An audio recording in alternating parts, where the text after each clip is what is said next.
Hey, welcome, greetings. Thanks for tuning in, everybody. It is GleeCon, and I am back again, bringing you another episode of Lore of Warcraft. Me and our weirdly little skin horn gnome there.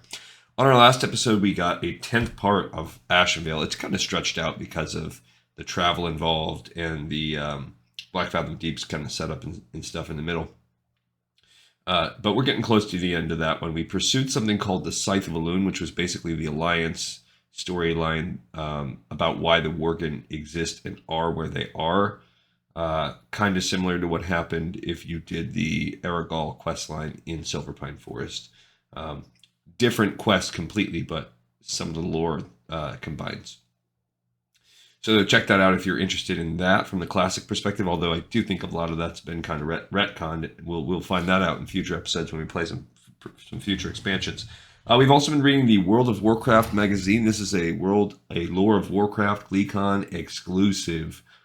Checking out these magazines in full. This is the only place you can find it if you don't find a copy of yourself online and you can't get it on Amazon or anything. So last time we read about this magazine takes place during the end of the Wrath of the Lich King era, the last year of it, and it's the first of 5 issues before it went out of business. And they talked about some arena strategies. They talked to an arena champion winner, a Helidon. And then there was also like a weird ad for a company that doesn't exist anymore. We looked that up too. There's no company that used to make wanted posters for your characters, but that doesn't exist anymore. So stay a while and listen as we continue to look at this magazine with this creepy little gnome in front of us. This article is called The Crafty Crafter's Guide to Inscription. So remember, contextually, this is a fairly new profession at this point in the game's life cycle. Scrolls, glyphs, tomes. Maybe the pen really is mightier than the sword. Here's why inscription just might be your next profession. It's probably historically the profession I've used the least. Just not a lot of oomph behind it. Some players mine the earth, others are master mechanics, but some are called to the quill, creating magical scrolls, books, and glyphs. These are the scribes of Azeroth, masters of inscription. Added as part of the Echoes of Doom, patch 302, just prior to the Wrath of the Lich King expansion, the inscription profession focuses on the use of magically infused inks and paper to create enhancements and other items. It's a great complement to herbalism, as herbs are milled to make various inks for inscription. Put the inks to parchment and you'll be able to create everything from scrolls and offhand tomes to Dark Moon decks and character-boosting glyphs.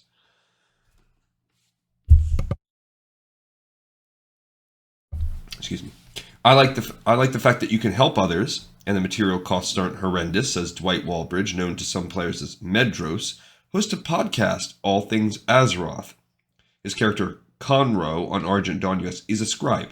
It's a fun profession to level and helps out a lot of friends and guildies. While some people choose a profession out of character leveling logic or for role-playing reasons, it seems that altruism is a strong motivator for most scribes. At first I wasn't sure why I'd want to waste all those valuable herbs on anything but health potions since they're always in demand in my guild, says Brian Carnegie, who's currently playing Ludia on Sentinels US. Then when my inscription skill hit 75, I started to make midnight ink and saw all the glyphs I could create. I thought, holy cow, my guild is going to love me. I immediately raided the guild bank for herbs and sent glyphs to as many friends as I could because I knew it was only going to make all of us more powerful the next time we set out together. Okay. Then he says again, there's the quote, when I saw all the glyphs I could create, I thought, holy cow, my guild is going to love me. The new kid.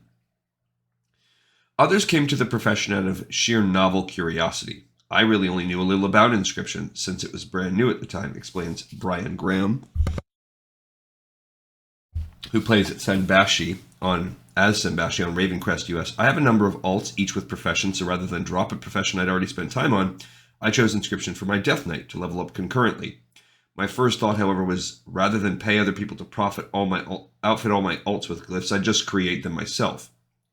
L of Ravenholt EU maintains an inscription website, shares that perspective. Personally, I learned the profession because I wanted to feel self-reliant. He said, glyphs are so important that I didn't want to be without them. They can also be sold for profit, but I already had more gold than I needed.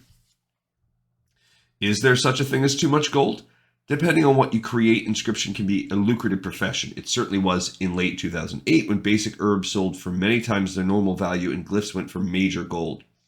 I'm sure there were many people who jumped on board the glyph market immediately, says Senbashi. Glyphs were an almost essential component for serious players who wanted to stay competitive, and the auction house market reflected that immediately. In fact, the prices on the auction house were one of the contributing factors to my decision to adopt Inscription, not to compete initially, but so I wouldn't have to pay those prices.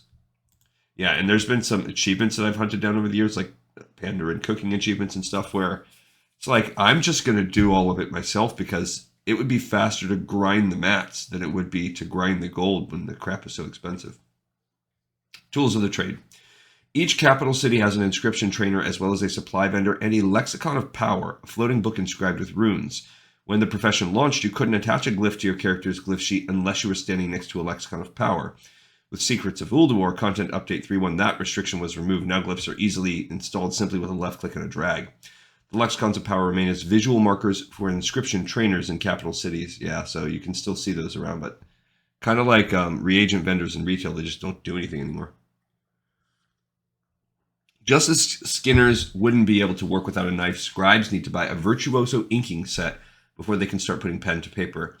For that matter, they need paper. As your skill advances, so will your choice of parchment, light, common, heavy, and resilient. The necessary pigments to put on those parchments are created by milling stacks of 5 herbs, similar to a jewel crafter's unpredictable prospecting results. There's an element of surprise when milling, since some pigments appear less frequently than others. For instance, milling fade leaf will generally produce between 2 to 4 emerald pigments, but every so often you'll get an indigo pigment as well. It's like winning the lottery on a much smaller scale, says Ludia with a laugh. It's always a little exciting. Paperback writers, paperback writers. Inscription gives players, especially casual ones, a way to enhance their gear and spells without spending hours raiding or clashing in PvP battlegrounds. It also supports in-game individuality. You choose the glyphs and tomes that boost the spells you feel are most important and match your playstyle. Choosing the Inscription profession is one way to make your character truly your own. Milling for millions. As many players will tell you, mining's a profitable profession, as are jewel crafting and herbalism, but print is not dead. Straight up, the profit margin on Inscription is better than any other professions by far, says Anexia. That's probably not true anymore. Shadow Priestess of Bronzebeard US.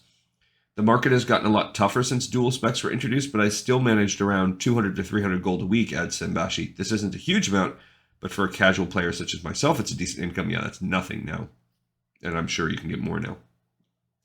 As with any business, you'll need to learn how to manage your inventory, and with roughly 300 glyphs out there, this takes dedication. Managing the manufacture and sale of such a huge variety of glyphs is a logistical headache, says El. An expert scribe will eventually focus on the best sellers, but that still leaves over 100 glyphs to manage.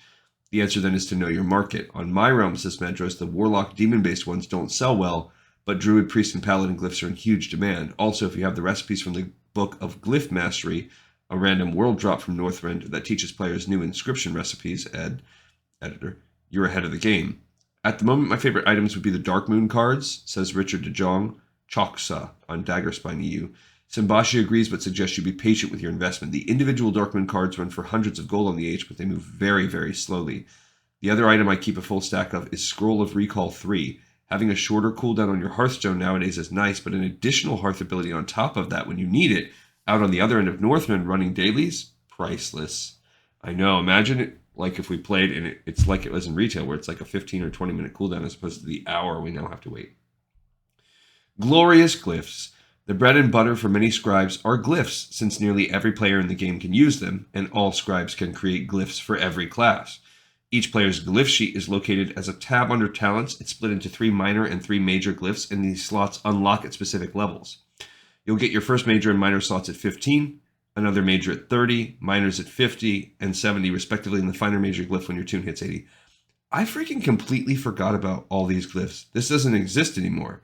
That's one of the reasons why Inscription sucks more now. But now that I'm looking at this, I totally remember doing all this back in the day. It was like a huge wave of deja vu for me just now. Glyphs are themselves a bit like relics in that they enable improvements for specific abilities or spells. So if you're a balanced druid, for example, you'll find glyphs that improve your Moonfire or Wrath spells, whereas a Frost Mage can select Ice Lance and Frost Nova glyphs to match their specialty. They don't make any player completely unique, but they do offer an extra layer of fine-tuning for players who really enjoy playing their role to the hilt. Major glyphs take a lot of work. They can be both class and tree specific, and usually involve rare inks or the most expensive parchments. By contrast, minor glyphs are tied into a scribe-specific skill called minor inscription research. Roughly once a day, scribes get the chance to discover a minor glyph recipe. It's a popular way to level up Inscription, but it also includes a chance for a low-level scribe to find a higher-level glyph and might sell for big bucks at the auction house. Inscription trainers and vendors can be found in every major city. The scribe's Sacellum in Dalaran is particularly vertical. Yeah. All right, so that was a glyph thing. The ultimate guide to Crusader's Colosseum. The most intense training ground for the impending final battle against the Lich King, Crusader's Colosseum offers surprises, old friends, and some serious challenges. We got the top guilds to tell you their tricks. There's a cool picture of Arthas. So this, I think, is one of the first times when they really started rolling out the kind of raid-type content, because this is technically a raid, in the kind of slow drip release fashion. The Lich King must be stopped. He and his army of undead scourge are the true enemies of all inhabitants on Azeroth. There's no greater priority than his defeat. To this end, the Argent Crusade, led by Tyrion Fordring, aims to unite the Alliance and Horde against Icecrown in the Crusaders' Colosseum. An epic training ground designed, according to Fordring himself, to test your prowess, your might, and your cunning, as well as being a proving ground for those who believe defending Azeroth is the highest calling. The tournament is also the source of powerful items that will help these champions best the worst of Northrend, with a vast array of armor, weapons, trinkets, and more available to those who can defeat the challenges of the tournament. The Crusaders Colosseum includes, this is a picture of it for those of you that haven't been there. It's up in Icecrown. Yeah. It's kind of like in the northern area. I was trying to remember if it was Icecrown or Storm Peaks. It's in the northernmost edge of the land, kind of off by itself. Trial of the Champion, a 5-player dungeon with 3 encounters available in both normal and heroic modes. The first of these offers a different set of faction-based foes for the Alliance and Horde. The second is randomly selected from 2 possible encounters. The third involves an unexpected guest. And there's like an achievement for doing, like, playing it so many times you get all of them. I don't have that achievement yet. I have, like, most of the people, but I just run it from time to time whenever. Very rarely. A Trial of the Crusader, a 10 and 25 player raid dungeon with 5 encounters. This instance also delivers a slightly different experience for Horde and Alliance players depending on their faction. Same kind of deal there. Or maybe I have all of the Champion, but not the Crusader.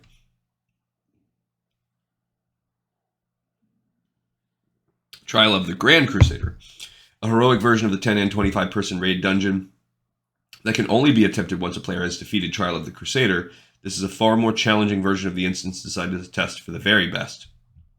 To help you get the most out of your trials within the Crusaders Colosseum, we spoke with some of the top Horde and Alliance guilds on North America and European realms, comparing and contrasting the way, why don't the Asian realms get any love, I wonder? Maybe they just don't want to translate, or contrasting the way the top guilds play may give your guild valuable insight into what could work best for you. We've also added a few tips from the World of Warcraft official magazine staff to help those who are pugging or tackle these dungeons for the first time.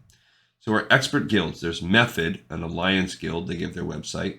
Sko, who's played by Scott McMillan, is the guild officer, Night Elf Warrior. Protech, Guido Botcher, guild officer, Human Paladin. Insidia is a Horde guild on Terran Mill, Europe. These are both Europe guilds. They have its own guild website. Mac or Phil Curry, Guildmaster Troll Shaman. Kungan, Thomas Bengtson, Guildmaster Tauren Warrior. They have 2 guildmasters. Poptis, Therese Johnson, Raider, Undead Priest. Premonition is an Alliance guild on Sengen US.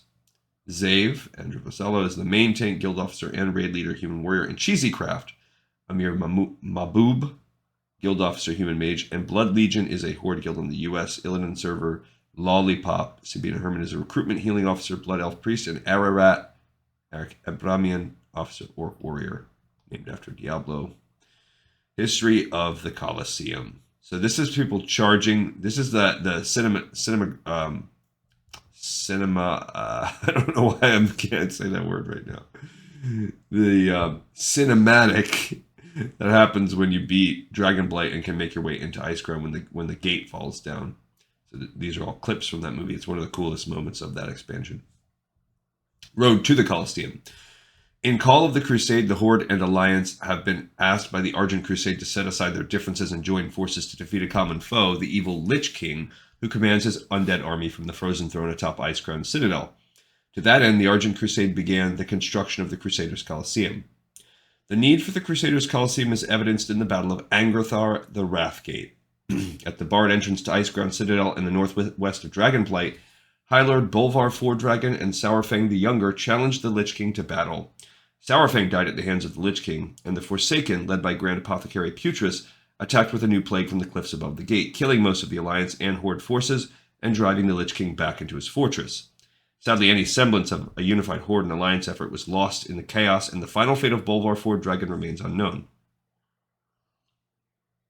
Seeking to create a more unified force, Tyrion Fordring, leader of the Argent Crusade, plans to assemble a relatively small force of very skilled, well-equipped champions to move on the Citadel and end the threat that is the Lich King.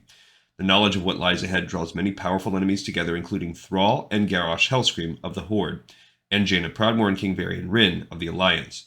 However, tensions continue to build throughout the efforts, and long-held hatreds threaten the tenuous mission that Fordring and the Argent Crusade have undertaken. Set on his goal, Tyrion Fordring calls the heroes of both factions within Azeroth to battle. Okay, so that kind of gives you the history, the lore behind the existence of this Colosseum. Combatants of the Alliance and the Horde, you are welcome under the banner of the Argent Crusade. To the south lies our goal. We will march to the Citadel and cut out the heart of the Scourge where it dwells, but this is no task to be taken lightly. A massive attack with every able-bodied man would end in needless slaughter. Every soldier lost would rise as the enemy. Azeroth would be left defenseless against the undead threat. Instead, we require a small, concentrated strike force for the attack to succeed. For that reason, we have created the Argent Tournament. Within these walls, you will be tested. Your skill in combat will be matched against the fiercest dangers in Northrend has to offer under the watchful eyes of your leaders. Your prowess, your might, and your cunning will be under close watch. These games will determine the best Azeroth has to offer. The victors will take their rightful place in the assault upon the Citadel and will stand together in the face of evil. And Arthas will fall. Okay, so we're going to talk about the Alliance side of this raid and dungeon. In the 5-player Trial of the Champion, Fordring pits the Alliance and Horde against champions of the opposite faction, testing their skills in both mounted combat and traditional battle. Players then encounter a member of the Argent Crusade, further testing their strength. The first encounter is broken into 2 parts, 3 sets of jousting knights followed by a combination of 3 Horde champions chosen from a pool of 5. Players utilize lances on Argent warhorses similar to the daily jousting quests in Icecrown. You can get a feel for mounted combat by doing the Icecrown daily duel quests before doing the instance, says Scott McMillan, known as SCO to members of Method. If you can successfully complete the daily duel quest, you should have no problem handling the first packs. However, players should stay alert for an increase in difficulty. The damage output and abilities used by the mobs in this instance are certainly stepped up a lot, and it feels a bit like Magister's Terrace in that regard, according to Andrew Fasalo, also known as Jav of Premonition. So how to handle those first 3 packs of enemies. If you can successfully complete the daily duel quest, you should have no problem handling the first 3 packs of trash, according to SCO. Both Zav and SCO advise staying alert and running to the edge of the arena to pick up a new mount if your health is low, letting you remount an Argent warhorse with full health. The fact that there is no real trash to speak of, save a few packs accompanying select encounters, is a great feature of a Trial of the Champion, says Amir Mahbub, aka Cheesycraft of Premonition. Excuse me.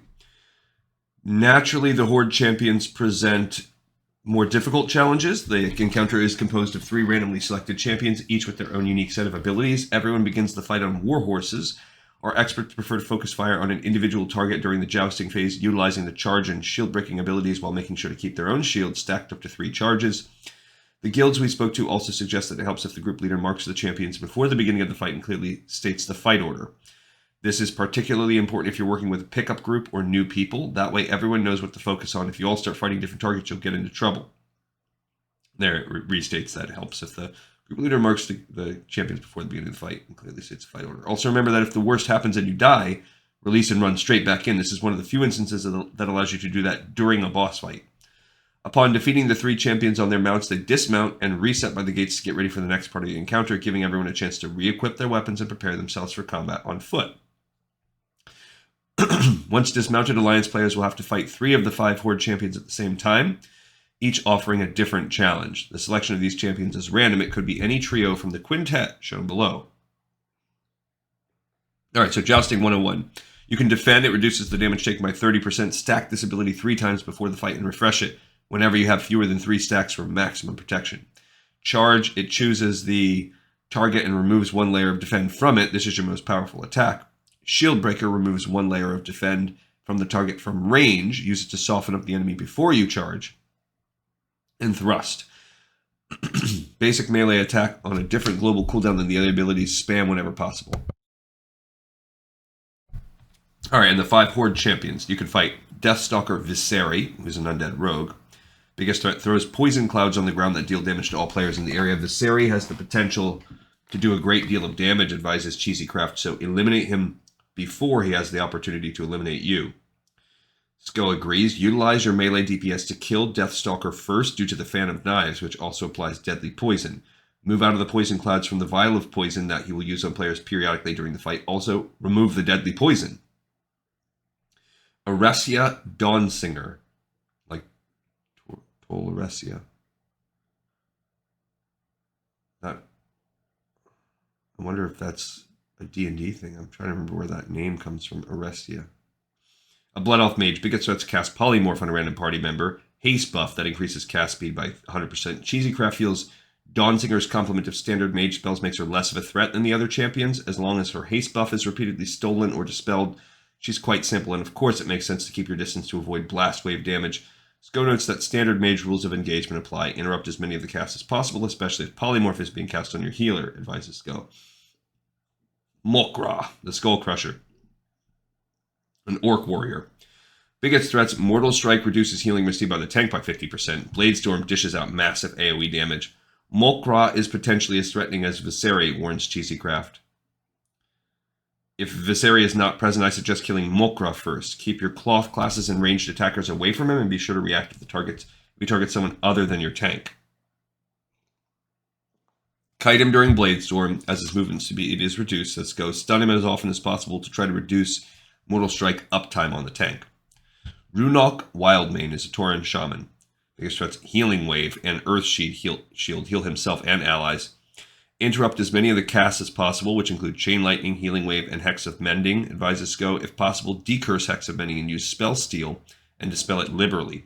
Cheesycraft suggests that Wildmane's relative threat compared to other champions is low. Interrupting his heals should be the only obstacle to success, he says.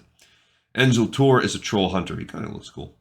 Biggest threat, Disengage launches him away from the tank. Lightning Arrows adds massive nature damage to his regular shots. In Cheesycraft's eyes, Zultor is the 3rd most dangerous champion after Mokra and Visceri due to the high range DPS. From range, Zultor can do massive damage to any target, so it's important to deal with him quickly. Interrupt Lightning Arrows, advises Sko. The tank should try and stay within his melee range to stop him from using multi-shot. Yeah. Alright, so that's the Alliance side of that instance, and here's the Horde side. And this is just the dungeon one. They're giving us a decent amount of time on this. Members of the Horde face Alliance champions, utilizing lances on wolf mounts similar to the daily quests in Iceground. Much like the Alliance version of the encounter, it can be broken into 2 parts. A set of 3 sets of trash mobs to joust, and a combination of 3 Alliance champions chosen from a set of 5. If you've done the dailies, it's easy. According to Therese Johansson, known as Poptease in Insidia, it's a good thing to try the dailies once or twice so you know what the abilities are and how to use them, and that's what they just said. You just want to make sure that you keep up your defenses, which will keep your damage down, says her guildmate Mac, also known as Phil Curry, and he agrees there's no substitute for experience. Generally, you just pick up how to use the horse during the dailies, so everyone should do at least a bit of it to understand the mechanic. When dealing with the 3 initial mobs, Mech suggests players let it all hang out and use the Z word. Zerg, he says, just rush. The encounter is more about what you do when you have to fight the 3 champions. By contrast, Sabina Hemi, Lollipop, a Blood Legion, says her guild approaches it in a very structured manner, marking the groups and going after them individually. Obviously, that one's a matter of personal preference. It's pretty easy, so you honestly, it's fine to Zerg it, unless your team is terrible. But sure, focusing down is always a good idea, and it's a smart strategy in any game. All right, so again,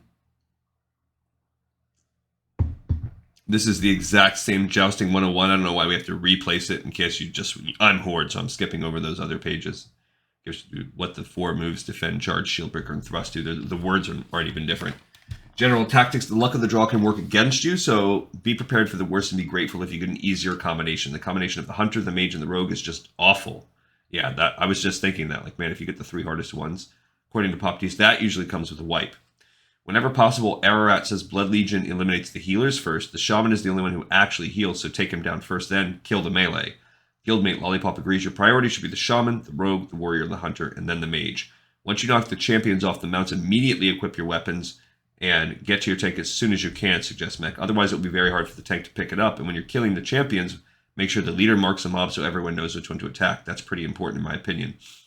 Try to kill them at the same spot so it's easier for the tank, advises Poptees. If you can do it with some precision, you'll get them in the same area so your tank isn't running from side to side. All right, so that looks like they have the same 5 classes, and I wonder if the fight's otherwise like identical. So there's Ambrose Boltspark. He's the gnome mage, so he's our mage rather than blood elf. He casts polymorph and a haste buff. He utilizes the same mage abilities as Dawnsinger for the Alliance version of the instance. He should be interrupted as much as possible while the group stays back to avoid his blast waves. He casts a haste buff on himself that you can spell steal, notes Lollipop. He also casts polymorph, but it only lasts 4 seconds, so it's not that important. Colossus is their shaman. He's a Draenei. He does the healing wave and earth shield. Colossus uses the same powers as his horde counterpart, Wildman, including a chain lightning spell used against the party and a healing wave spell used on his allies. Both spells are interruptible. As a result, Lollipop pegs Boltspark and Colossus as the easiest of the bunch. Jacob Illyrius is a human warrior. He does the Mortal Strike and Blade Storm. Similar in abilities to his orc counterpart Molkra, Illyrius uses a Mortal Strike, Blade Storm, Rolling Throw, and Intercept. The warrior's Rolling Throw is something that you need to watch out for. He's very annoying, says Eric Abramian, Ararat of Blood Legion. Jaylene Evensong is a Night Elf hunter. She does the disengage and lightning arrows. Evensong is one to avoid like her horde equivalent Zultor. When you get dismounted, the hunter can kick your butt faster than you can react, says Poptees. The hunter is annoying to tank, so she might just rail on some random member of your party, said Lollipop, and that makes it a lot more difficult to heal. And Lana Stouthammer is the dwarf rogue. Those are the poison clouds. This dwarf rogue deals fast damage like the hordes of Viseri. The rogue throws poison on the ground, and it's important to stay away, says Ararat. She does a decent amount of damage in a large space, says Lollipop. Yeah. So essentially, the same fight, different skin. Trial of the Champion. Now we're looking at the raid. So there are the mobs that you can fight. Argent Priestesses, biggest threat. Mind controls a party member for 8 seconds and lays down a fountain of light that heals all nearby enemies until destroyed. There's also an Argent Monk. Biggest threat. The final meditation applies a movement and attack speed debuff to all nearby party members. And an Argent Light Wielder that makes blazing light that heals all enemies in the area. Following the battle against Grand Champions, both sides must face 3 mobs, each containing an Argent Priestess, an Argent Monk, and an Argent Light Wielder. To tackle the priests, interrupt their mind control and destroy the Fountain of Light, says Sko. Monks will cast Final Meditation just before they die, which reduces the party's attack and movement speed. They're also protected by Divine Shield, but Sko suggests having a priest dispel it or a warrior break it with a Shattering Throw. And Sko sums up the Light Wielders in 3 words: interrupt blazing light. The main difference to keep in mind between normal and heroic is the amount of enemies you pull at once. Max suggests caution. Take one at a time, he says. The monk goes immune, which can be removed by Mass Dispel. Ararat suggests taking the priestesses first, the monks last, and offers a warning. As the last pack is still going down, the boss will spawn. Players will next face one of 2 Argent champions in a duel. One of these guys. Argent Confessor Palatrus summons an enemy in the shape of an old foe to fight, herself becoming invincible until it is killed, casts Holy Fire on random party members. Palatrus casts Holy Smite and Holy Fire on random party members, said Sko. When you get her down to 25% health, she stuns the group and spawns a memory, a random boss mob that already exists in the game. At this point, she puts up a shield and the group switches focus to the memory. Palatrus will cast Renew on the memory, which needs to be spell stolen, dispelled, or purged. The memory will cast Waking Nightmare, which will fear everyone. If a priest is in the party, have him or her cast a Fear Ward on the healer or tank. Once the memory has been killed, Confessor Palatrus loses her shield. All of the memories the summons have the exact same abilities and damage, which is an AoE Fear, a stacking dot on the tank, and a moderate damage AoE nuke to the whole party, which also reduces casting and attacking speed for a short duration, explains Sav. Palatrus puts more pressure on the healer than anyone else as she continues to cast spells on the group while you fight the memory. The fears and casting speed reductions make it troublesome to keep everyone alive. I suggest you interrupting Palatrus's cast while you combat her, even when fighting the memory, as this will reduce the damage taken significantly. Mech notes that her spells can be interrupted with a kick. Or you might fight Edric the Pure, periodically cast Radiance to disorient anyone facing him, hurls Hammers of the Righteous, dealing damage to random players. I wonder if you call a female paladin a Palatrus, or is that different? Edric casts an ability called Radiance with a 3-second cast time, says Sko. It will only affect players who face him. In order to avoid it, you should turn your back to him. Failure to avoid Radiance will cause you to become disoriented for a few seconds. He also throws a Hammer of the Righteous at a player, adds Zav. If the player gets dispelled, they can actually throw the hammer back. Their ability bar changes to a special one with the throw hammer button. It deals around 15,000 damage to Edric. Lollipop adds that delivering the killing blow with the hammer gets you an achievement too. I think Edric is the easier of the two, says Ararat. Is basically a tank and spank with 2 abilities. Whichever you manage to defeat, you're in for a surprise shortly thereafter. The Black Knight, resurrected by the Scourge's Cult of the Damned, flies in and swiftly kills the Argent Crusade Herald, Jaren Sunsworn for the Horde, Aurelius Brightstar for the Alliance, for having spoiled his grand entrance. Did you honestly think that an agent of the Lich King would be bested on the field if your pathetic little tournament threatens the Black Knight? I've come to finish my task. The fight consists of 3 phases. So now you actually have to fight a Scourge member to finish it off. That's cool. Look at that sword. That sword is dope. Excuse me. All right, so the Black Knight has 3 forms: a corporeal form, a skeletal form, and a ghost form. Zombie, skeleton, spirit. So corporeal applies to dots to his target and summons a ghoul to fight with him, who changes targets constantly. So kind of like an undead Death Knight. The Black Knight uses several different Death Knight abilities and spawns a ghoul to assist him, explains Cheesy Craft. This is a straightforward tank and spank encounter. Sko agrees with the tactical approach. Simply tank and DPS, off-tank shackle, and snare the ghoul, he says. When phase 1 ends, the ghoul will cast Explode, so move away to avoid the damage. And as Pop Tease notes, if the whole group manages to avoid being hit by any explosions during the entire fight, there's another achievement in it for you. Her only other advice is for the party's healer to be ready to remove diseases in between spamming heals. When you kill him, he talks about how he isn't dying, notes Ararat, and he doesn't. The Black Knight quickly resurrects in the new form. His skeletal form raises 8 ghouls from the ground to fight with him. The skeletal form phase summons an army of the dead that may be exploded, warns Cheesy Craft. Stay away from the ghouls when they begin to explode and use the area of effect abilities to dispense with the adds quickly. Stay out of the area that the skeletal Black Knight desecrates. Everybody agrees that desecration is, well, a bad thing. The tank has to get away from desecration, warns Mech. It does insane damage. Ararat also notes desecration's reduced movement speed in addition to the shadow damage. Phase 2 could wipe a party, he warns. If you have bad gear, you will probably die. And then there's some crowd control. The tank should gather all ghouls up immediately, advises Sko. This is easier if the group is gathered close to the tank. The group then AoEs them down quickly before they can explode. If the gathering tactic isn't working for your group due to limited damage, then have your group spread out and deal with the ghouls one-on-one, ensuring that the multiple explodes won't happen in the same place at the same time. It seems like a ramped-up version of Phase 1. Zav notes that the ghouls will cover their faces as they cast, giving you a signal that it's time to move away and avoid damage altogether. Following the Black Knight's defeat, he rises, once again taunting, I have no need for bones to best you. And now he's a ghost. Does AoE damage, marks a target for death, and would increase his magic damage taken by 200%. In the final phase, said Zav, the Black Knight's spectral form has a soft enrage. By repeatedly casting an AoE nuke, Death's Bite, on the whole party, which also stacks and increases damage taken. After enough time, the AoE nuke will kill players. It's advisable to save all cooldowns that increase DPS for this phase so you can kill them as quickly as possible before the group's healer can't keep people up any longer. Do as much AoE healing as you can and give extra attention to the person marked for death, adds Lollipop. Burn the ghost as fast as possible. Also be aware that this encounter may include unavoidable allusions to pop culture. I think the Black Knight is one large Monty Python reference. Notes Ararat with a laugh. The Black Knight just won't die. Oh, that's probably true. I love Monty Python. But here the Black Knight does not always triumph. He will eventually fall, and when he does, Alliance and Horde heroes alike will conquer the trial of the champion. My congratulations, champion, shouts Tyrion Fordring to the victorious party below. Through trials both planned and unexpected, you have triumphed. Go now and rest. You've earned it, and you'll need that. The trial of the Crusader lies just ahead.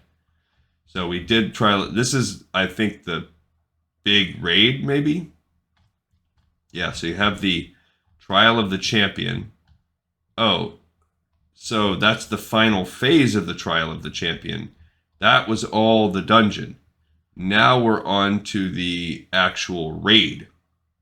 Okay, so we have Gormok the Impaler.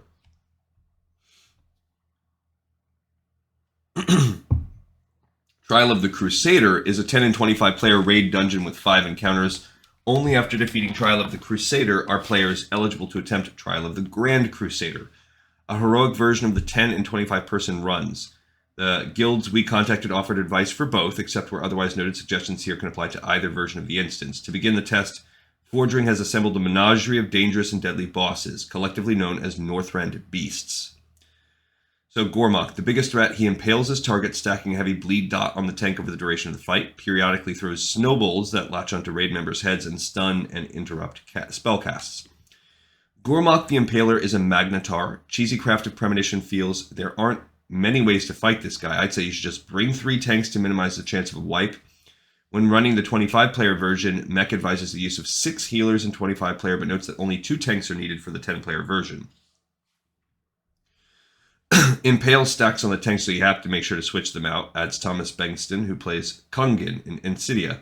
The higher the stacks, the more damage they take. Make sure they swap every 3rd debuff on normal mode and every 2 on heroic.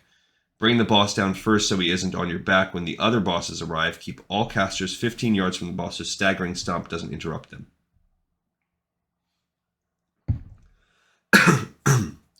Lollipop says alternating tanks is best so Impale doesn't get stacked so high that the fight becomes unhealable. You can easily manage the healing if everyone coordinates. As a reminder, Sko notes that Impale can be removed with Blessing and Protection. During the fight, beware of fire. To avoid large-scale AoE damage, make sure the entire group spreads out to avoid fire hitting several people at once. It requires situational awareness, so just stay alert and remember if there's glowy stuff under your feet and your health is going down, run. The final thing to remember about this fight are the snowballed vassal ads. Guido Bocher, known as Protec of Method, says they're less important than managing your tanks. The damage of the snowballs is not an issue, but keep non-plate users with snowballed vassals topped off when they are in range of the staggering stomp ability. Sko agrees that you can ignore the snowballed vassals that are on melee and tanks and use ranged DPS to kill the ones that find their way to healers. If you're a healer and get a snowballed vassal on you, communicate quickly to the team so they can kill it. While it's on you, you can cast instants without interruption, but long cast spells can be interrupted, causing you to be silenced for a few seconds. Depending on the circumstances, that can be disastrous. When Gormok is killed, DPS players need to make sure all the snowballs are eliminated before starting in earnest on the next pair of bosses in the encounter. It is super fun to coordinate raids. Raids are, I do think they're fun if you get a good group going. I don't usually do them outside of pugs anymore, but I did used to back in the day, and they are fun. They're the perfect thing where you get that adrenaline, the same adrenaline you might get from like PvP, but it's a collaborative effort. It's just when people start to get kind of pissy that and blamey. And it does require research and practice, and that's it. There's nothing you can do to avoid that. So it's kind of like when you're like 15 or whatever and you're getting your first job. It's hard to get in there because no one wants someone without experience, but you can't get good without experience, so we all have to go through it at some point. Okay, Acid Maw and Dread Scale. Acid Maw has a paralytic spray that inflicts nature damage and applies a toxin that reduces movement speed by 10% every 2 seconds for 60 seconds and eventually stuns the victim. Dread Scale has Burning Bile that inflicts fire damage every 2 seconds to allies within 10 yards. Both spawn slime pools on the ground that damage players standing in them. Arat believes in addition of the 3rd tank for Gormok can also help with the 2 Jormungandr worms, Acid Maw and Dread Scale, especially in 25-player or heroic. The tanks have to use the Paralytic Toxin and Burning Bile debuffs from each Jormungandr to cure players with the opposite debuff. The main tank should taunt, that will keep the worms from breathing it on the raid. Having 3 tanks can help you juggle. Kungen believes you can use 2 tanks, 1 per worm, and notes it's really important to turn the Jormungandrs away from the raid. Frontal attacks have led to a few wipes in the past. You can kill the Jormungandrs at the same time for an achievement, reminds Lollipop. They do enrage when you kill one before the other, so we kill them at the same time. But if you can't kill Acid Maw first, it's a bit easier to have all DPS concentrated on one target, and Acid Maw is really annoying. Dealing with Paralytic Spray takes away from raid DPS while you're constantly having someone slowly walk over to Burning Bile. Sko agrees that taking out both at the same time and dropping Acid Maw if you have no choice, but he also suggests a player arrangement that Method worked out, paying attention as the worms take turns moving.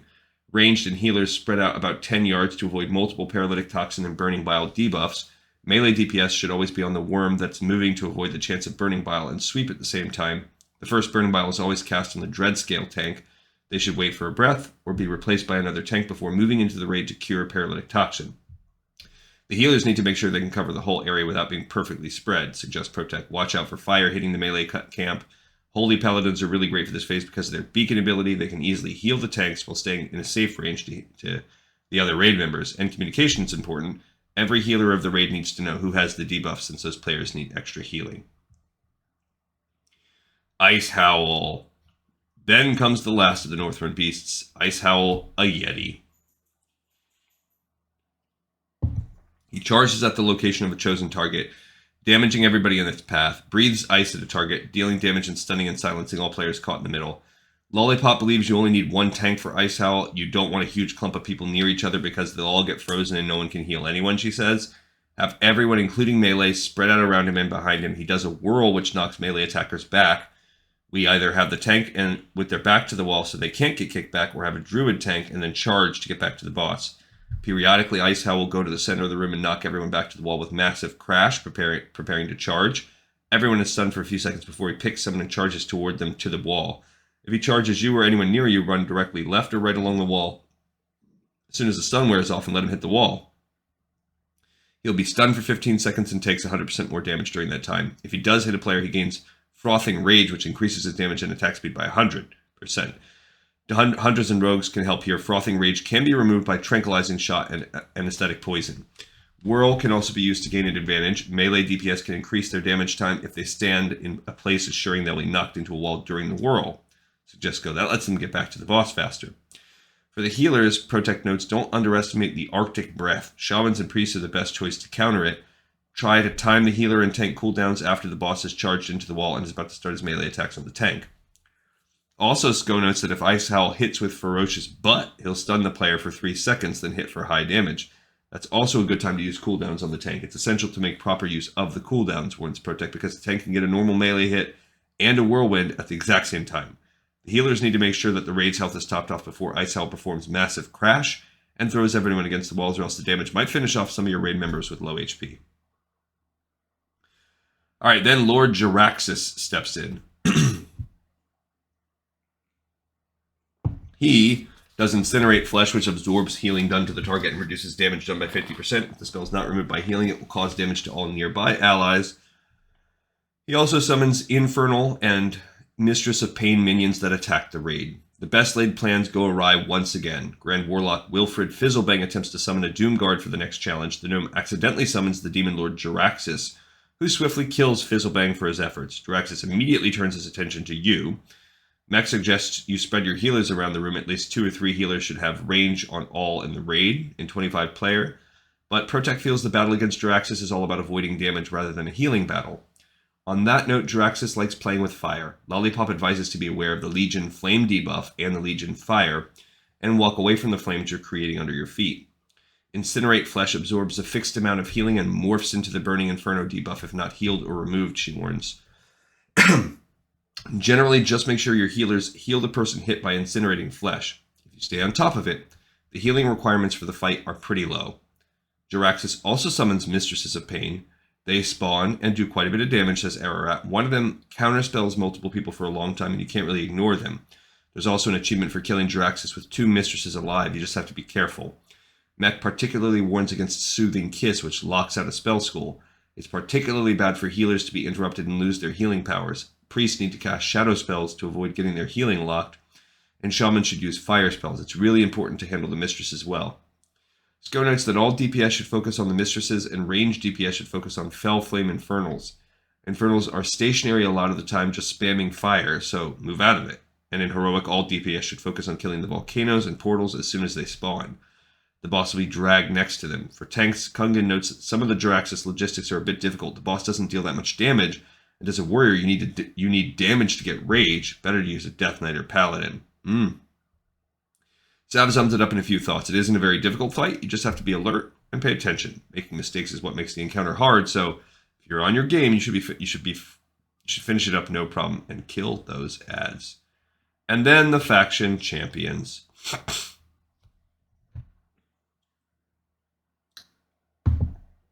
Accusations regarding the summoning of Lord Jaraxxus fly, the Horde claiming they were victims of a treacherous Alliance plot, while the Alliance deny the claim and hurl their own accusations. Tyrion Fordring originally planned the next encounter to be a battle against the Argent Crusade's most powerful knights, but upon urging from the factions, the next battle pits Horde and Alliance against each other, facing their opposing faction champions in what many refer to as a PvP-style encounter. With so many enemies running around attacking at once, there's a lot of debuffs and crowd control that must be dispelled off of your raid, and buffs purged off of the enemy targets during the fight, in addition to the usual healing, tanking, and DPSing. Mech warns about the danger of the melee champions. They hurt a lot and tend to train one person. If two melees attack one caster, it's really easy to die. Keep the DPS classes off the healers to avoid trouble. If you don't control everything, it will be a mess, and you'll die. It's zergy and nasty, and you can't have much of an outline strategy beforehand. This is kind of what they put there. Lollipop suggests taking out the healers first, and Kungan agrees, adding pets to the list. Pets have low HP, and the healers keep the fighting going longer, he says, so assign one person to interrupt each healer and kill the Restoration Shaman or Holy Priest first, depending what you get. Then we down the dangerous DPS classes like Hunters, Warlocks, and Rogues. It's also important to avoid using dots so you can utilize Polymorph. Don't use AoE damage, just spam CC on a single target. Make sure you have Earthbind totems and Hunter traps down, and if melee enemies get free, kite them into a safe area. Kungan also notes the fight's difficult to tank as taunts and normal tanking don't work, similar to a PvP encounter. Indeed, it can be a boon for tanks to switch to DPS gear and help with the burn down, since they're not really tanking this fight at all. Protech believes the battle can be a pain for the PvE healers, but offers a little trick to outplay them. Assign your healers by a target-to-target frame, he says. For example, the Shadow Priest Mind Flay can be devastating, especially when paired with any other DPS class attacking a raid member. Focus Paladins fast, big heals on the Shadow Priest targets, and you won't have any problems. Mean debuff should get instantly dispelled, and your raid should also try to avoid damage instead of just taking it. Remember, your healers are also at risk of being mind controlled. This is cool pictures of this. Do not use your life-saving cooldowns for later. Use everything in the first minutes of the encounter. The pressure is completely gone with one or two dead champions. This is just the scrum out here.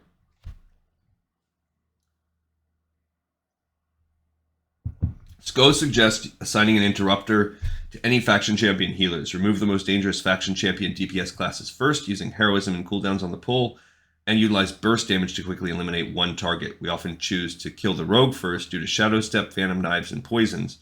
Faction champion melee are kited through slowing effects such as Earthbind Totem or Frost Trap. Death Grip the faction champion priest just outside the main pack to avoid Psychic Scream spam. Zav says that Premonition uses Death Knights and Death Grips. By the time Snare wears off, your cooldowns are ready to go again. We did that for the most threatening melee and let natural crowd control handle the rest. Stop healers, especially the shaman, use crowd control on the other healers, and burn down the rest of the raid. Having full-time dispellers on the healers that cast heal over time spells is also a good move, since a combination of constant hot dispels and interruption of long cast heals can effectively nullify the druid's health gaining abilities. Whatever you do, prepare for a lengthy conflict going in. In Horde mode, this is a long fight. In Heroic mode, says Lollipop. If you want to be very hardcore about it, you could organize 2 equal groups organized by class for every mob. The fight can be really fun and chaotic. It feels very similar to the third boss in Magister's 5-person run. And I think we're getting near the end here. Edius Darkbane and Fiola Lightbane. Following the faction champions, Fordring gets back on track and unleashes his most challenging fight. Edius Darkbane and Fiola Lightbane, the twin Valkyrie. Players are aligned as dark or light during the fight and must move to avoid orbs of the opposite alignment and collect orbs of the same alignment. Lollipop sets the stage. There are 2 pairs of portals in the room, and they alternate light and dark. You can touch the portals to charge yourself with light or dark.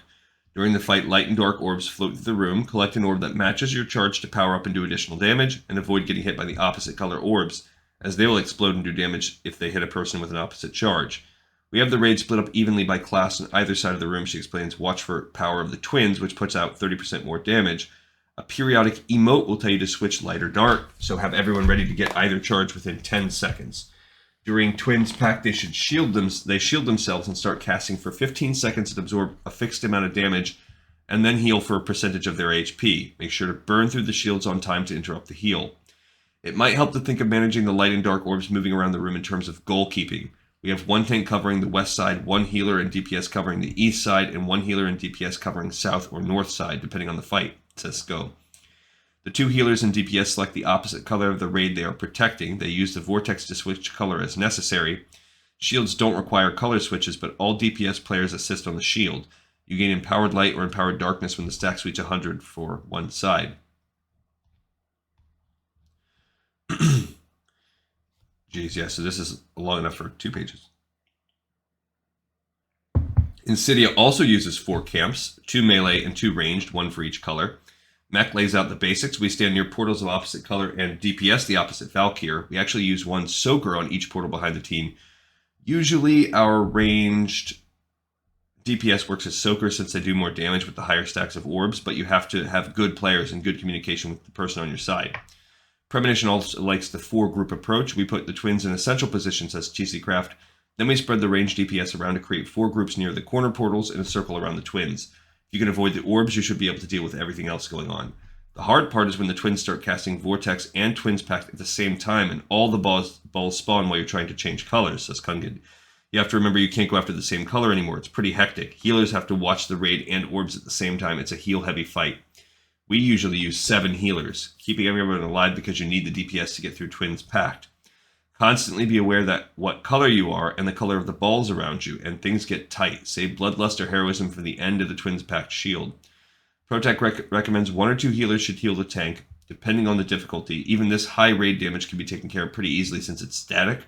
The only thing that can go wrong is someone getting hit by the wrong colored orb. Your raid healers need to keep track of Touch of Light and Touch of Darkness so they can react fast and heal the ones having those debuffs. Ararat reiterates the absolute madness. The fight is so chaotic, so fast-paced, and so easy to mess up and wipe your entire raid. On Heroic, if one person touches the wrong orb, your whole group could die. It's a great challenge, but 25 people have to get their specific task right. Lollipop enjoys the fight overall, in part because of its high degree of challenge for healers. I like the fights that are hardest to heal, she says. The design is the most interesting and requires the most coordination. And then I believe we finish off with, oh man, there's a 4 pages of Enumerak, and then we are done with this article, and we'll wrap this episode up at this point too, because this is ending up, I didn't realize this article was going to be such a long, intricate explanation of this raid. All right, final boss of the raid is Enumerak. In all phases, he frequently summons minions with varied abilities to help him in battle. In Phase 2, he shoots spikes out of the ground at raid members while submerged, and in Phase 3, he drains life from his target constantly. The Lich King seems to be well aware of the plan and training occurring at the Crusaders Colosseum. As the heroes defeat the twin Valkyr, the floor is literally dropped from under them. They must engage in a surprise encounter against Enumerak, former king of Ajol-Nerub, raised by the Lich King to serve him. The battle is best dissected by discussing Enumerak's 3 phases. They repeat in a specific order. Phase 1, Phase 2, Phase 1, Phase 2, Phase 1, Phase 3. We'll dig into each guild's suggestions individually, starting with method. SCO notes, if your damage is high enough, you can avoid the second Phase 2 by bringing Enumerak to 30% during the second Phase 1, which triggers Phase 3. This is common in normal mode, but requires very high damage to happen on heroic mode. Phase 1. At the beginning of the fight, players will see ice orbs floating above them. On heroic difficulty, raids are limited to 6 orbs for the duration of the encounter, which method utilizes as follows. First, Phase 1. Enumerak is tanked in normal, mid-north positions using the 2 middle orbs. In second Phase 2, Enumerak is moved to the entrance using the 2 south orbs. And in third Phase 1, third Phase 1, Enumerak is tanked in normal north position using the 2 north orbs. Death Knights pull the orbs down to the correct location using Death Grip, says SCO. One assigned DPS assists each Death Knight to ensure the orbs are killed when pulled away, and they don't have time to move away from their designated position.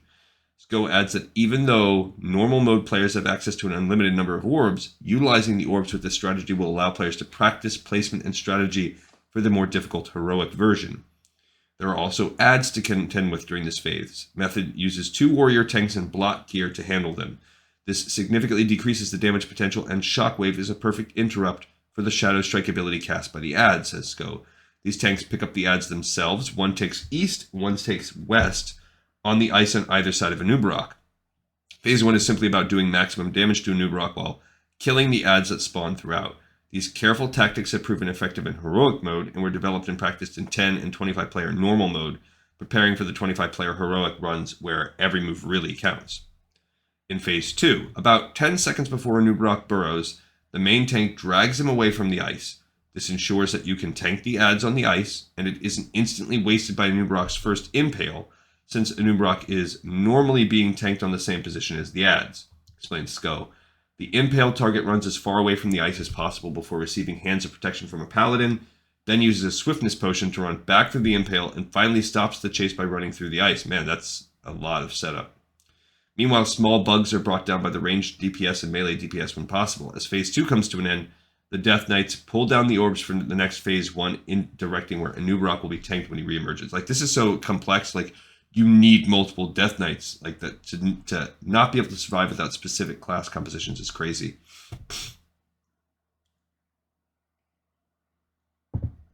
Okay, and this is the map of this bug hunt. Pull the floating ice spheres, those are those things in the sky, from the ceiling and create slicks on the ground. Stand on those to avoid getting hit by the spikes, which come up right there in B. Watch for the spawn points, C, of the additional enemies. Okay, Phase 3. Anub'arak is at 30% health at the start of Phase 3, which Sko notes is the same as Phase 1 with the addition of the Leeching Swarm ability. Heroism or Bloodlust should be used during this phase. He said Leeching Swarm ticks for a minimum of 250 health, so passive healing such as Vampiric Embrace, a Healing Stream Totem, or Judgment of Life is enough to keep the raid alive and allows healers to focus on healing penetrating cold targets and the tanks. But Protect says you shouldn't think of Anub'arak as a heavy damage encounter just because of his third phase. In the first two phases, make sure your healers keep the tanks alive and out-heal the penetrating cold debuff, he advises. The raid doesn't need any active healing in the third phase. Passive healing is enough, but healers have to watch who gets hit by penetrating cold debuff. This is important. Your tanks should be spam healed by their respective healers. Targets affected by penetrating cold need to be kept at around 50% of their health pool to avoid any extra healing on the boss. Premonition's Cheesy Craft feels Anub'arak is an interesting encounter. There's a lot of damage on tanks, and the adds spawn frequently. When the adds are near each other, they gain a buff to do massive damage. We developed a strategy where the tank wears a block set, and we bring all the adds to Anub'arak and wear them down with AoE attacks. The encounter has a strict DPS requirement, and you have to be able to heal with adds to succeed. Also remember you have a limited number of Frost Orbs, and if you run out of those, you can't stop Anub'arak from impaling people during the second phase. During the second phase, Anub'arak picks a target and gets ready to charge, explains Zav. He can do a massive amount of damage and one-shot someone if you weren't careful, but Anub'arak will hit a different target if he hits the permafrost patches, so put them in his path. A Death Knight should use Death Grip to pull orbs in the end of the room and run to the opposite side. The rest of the raid should be positioned on the other side of the room to maximize the time between impales and save frost patches. During the Leeching Swarm phase, you should actually keep the entire raid at low health. Zav continues, heal less and take a minimum amount of damage. The penetrating cold debuff will land on 5 random targets, which requires quick action from the healers to keep them alive. Deal with the adds that keep spawning and slowly burn Anub'arak down. Yeesh. Tanking is the worst part of this fight, says Insidious Kungan. One main tank is on the boss. He has the easy job. But the other two tanks have some work to do. Of the 6 ice orbs, 2 are tank orbs, shot down close to each other with the boss in the middle of them. These are the 4 adds that constantly spawn, 2 on each side. You have to pull them on the ice so they don't burrow and come back up. You'll be dealing with too many adds. Both tanks have to drag adds, but you can't drag them together. We handle 2 each and take them as close to the boss as possible on each side of the top of the orb so they can't burrow. You have to keep them far enough apart so they won't stack a buff on each other and hit harder. It's also important to do high threat so you can get high AoE from the entire raid on them.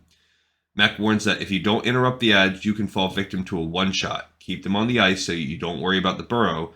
They'll stack debuffs on the tank. You can't just Zerg or spam heal. You have to deal with the debuff until Anub'arak is down to 30%. Mentally, heroes are freaking out, but they can't do anything. When Anub'arak submerges, pull him to the south of the room and kite him to the north using Blessing and Protection so you take no damage for 8 seconds. Only use, see that's, again, specifically, I guess you need Healing or Paladin. Only use 2 patches per submerge phase. Never use the 2 tanking patches you started with because you'll wipe if you pull the boss through them. Blessing and Protection is the most important. Use it and you can't fail. During phase 3, Zav says their healing needs are small to account for the Leeching Swarm. Here, again, there's more pictures of the raid fighting him. 300 health per second is good. Most raid members can get this from Blessing of Light or Improved Leader of the Pack. 5 healers in the group watch for penetrating hold and keep everyone going. You have to stay alert. Blood Legion's Ararat says the fight involves so much more finesse than actual brute force. People think they have to DPS to handle phase 3, but it's more about knowing how to play it than actions per minute. The key to winning was spending all the time talking about how to deal with the fight. Lollipop cites an interesting point of panic in the third phase. Healers who weren't supposed to heal. Mentally, healers are freaking out, but they can't do anything. She says the entire raid is at 2% health, but they're supposed to be. Zonker, another guild officer, wrote a mod that marks targets that are assigned to a healer. For example, I might get a star, and as soon as a star pops above someone, I heal that person. All 5 healers are looking for their mark, but sitting and watching everyone so close to death is almost physically painful for me to watch. Arat chalks it up to simple faith in your guild. The most important thing was learning to trust that I wasn't going to die. Bloodthirst made it a bit easier for me, but you learn to trust passive healing. A surprised Fordring calls out to the heroes who defeated Nubarak. Champions, you're alive. Not only have you defeated every challenge of the trial of the Crusader, but thwarted Arthas directly. He exclaims, your skill and cunning will prove to be a powerful weapon against the Scourge. Well done. And with this, Fordring has found more heroes for his impending battle. Icecrown Citadel looms. And now trinkets. To the victor go the spoils, and the same is true in the Crusaders Coliseum. The instance offers the Tier 9 armor set, which features a customized look for the Horde and Alliance while retaining the same set of stats. The 25-player Heroic version offers loot with an item level of 258. The 25-player Normal and 10-person Heroic instances offer items of 245, while 10-player Normal tops off at 232. Zab believes the best gear should come from the hardest fights and most difficult encounters. However, the guilds we talked with seem most interested in the trinkets. Zab notes, they basically wear 2 of the same trinket because they're slightly different from Normal to Heroic. Lollipop was particularly excited for the Death's Choice trinket. It's basically a souped-up Darkmoon card. It's the sweetest trinket ever. Nothing comes close. Now you can get 2, and everyone is super excited. Trinkets transcend instances. Cool. All right, so we're getting close to the end of this book. I don't know. I mean, we're probably about 2/3 of the way through, maybe a little more. Looks like we're going to have an article about healing next time. That was a long one about that raid. But you know what that means. Another episode in the pipe, 5x5. Hey, thanks everybody so much for watching, for listening. You guys rock. And I will see you on the next episode of Lore of Warcraft.